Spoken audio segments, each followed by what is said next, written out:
समाप्ति की ओर जा रहा है। जो इस देश और विश्व पर राज करने वाला समाज था, वो आज किस प्रकार से धीरे धीरे नीचे गर्दिश में जाता जा रहा है, उसको लेकर के हमने जो गजराज सिंह साहब के बाद और इनके साथ जो और भी यहाँ के कार्यकर्ता थे, तो मैंने ये चर्चा चली, तो मैंने कहा कि राजपूतों में चेतना लाने की आवश्यकता है और राजनीतिक चेतना लाने की आवश्यकता है।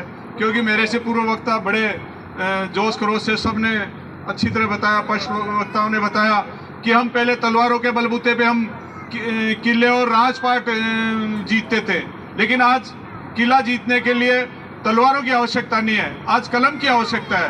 क्योंकि अगर हम कलम, हमारे व्यक्ति अगर अच्छा शिक्षित होगा, हमारा अच्छी पढ़ाई करेगा, तो वो आज आने वाला एक अच्छा अफसर बनेगा, वो एक किले का राजा होगा। आज आपका कलेक्टर बनेगा, आपका एक आईएएस बनेगा, एक आपका आईपीएस बनेगा, वो आज का युग का राजा बनेगा। तो इसलिए इस कलम की आवश्यकता है, अब तलवार की आवश्यकता नहीं है। इसके लिए हमें चिंतन करने की आवश्यकता है, किस प्रकार से हमारा समाज आगे बढ़े, इस बात के लिए हमें चिंतन करने की आवश्यकता है। ये युग है, शिक्षा का युग है, इसमें हमारे मातृशक्ति का योगदान की आवश्यकता है कि हमारे बालिकाएं अच्छी शिक्षित हो, वो आगे बढ़े, उसके लिए हमें चिंता करने की आवश्यकता है। आज आवश्यकता है शिक्षा के साथ में रोजगार की आवश्यकता है कि हम अच्छे एक ऑफिसर बनाए, हमारे शिक्षित और शिक्षा के साथ में हम अच्छे ऑफिसर बनाएं, अच्छे अधिकारी बनाएं। उसके लिए हमें चिंता करने की आवश्यकता है। हमें वो जमाना नहीं है कि पहले हम जाते थे और सिपाही बन जाए कि हम तो बॉर्डर पे जाके नौकरी कर लेंगे।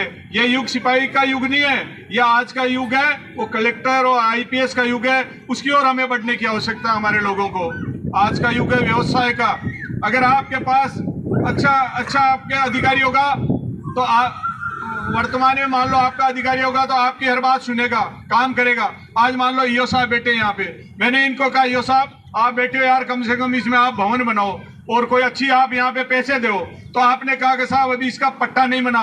मैंने कहा पट्टा बनाना भी तो आपके हाथ में है, इसको पट्टा भी बनाओ और यहाँ 20-30 लाख रुपए खर्च भी करो। अरे इनमें जज्बा भी है, ये करेंगे, मुझे विश्वास है। ईओ साहब देखना, ये याद रह जाएगी, लोग वापस आपका आने का कि यहाँ मौका मिलेगा कि नहीं मिलेगा। जैसे मैं विधायक रहा विजय अपने मसूदा में, तो मैंने विजयनगर में कम से कम वहाँ ठाकर भाई सारे घूम रहे थे कि साहब 200 गज जमीन मिल जाए, 100 गज जमीन मिल जाए, तो खरीदने की हमारी क्षमता नहीं थी।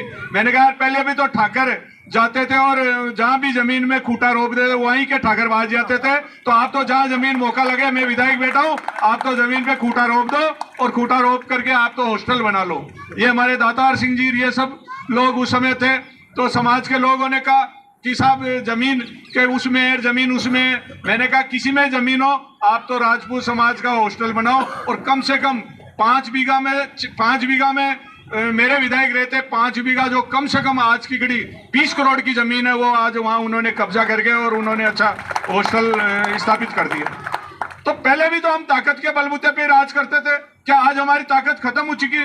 जो हमारे खून में क्या कमजोरी आ चुकी, आज भी वही ताकत है हमारे। तो इसलिए हमारे अधिकारी आएंगे तो अच्छा काम करेंगे, इनके मन में भी है। क्यों आप लोगों ने बताया नहीं इनको? अगर ये बताते तो आपके हॉस्टल का सारा काम ये आवश्यक करा सकते थे। लेकिन मैं आपको, जितना आप एक अधिकारी के रूप में जितनी जिम्मेवारी निभा सकते हो, क्योंकि आपकी भी कई बार गरिमा होती है, आप भी कुछ कर सकते हो या नहीं कर सकते हो, उसमें कई बार होती है, लेकिन अगर आप यहाँ करके जाओगे तो आपको लोग याद करेंगे। तो इसलिए ये हमारे लोग अधिकारी बने, इसके लिए हमें चिंतन करने की आवश्यकता है, व्यवसाय की ओर बढ़े।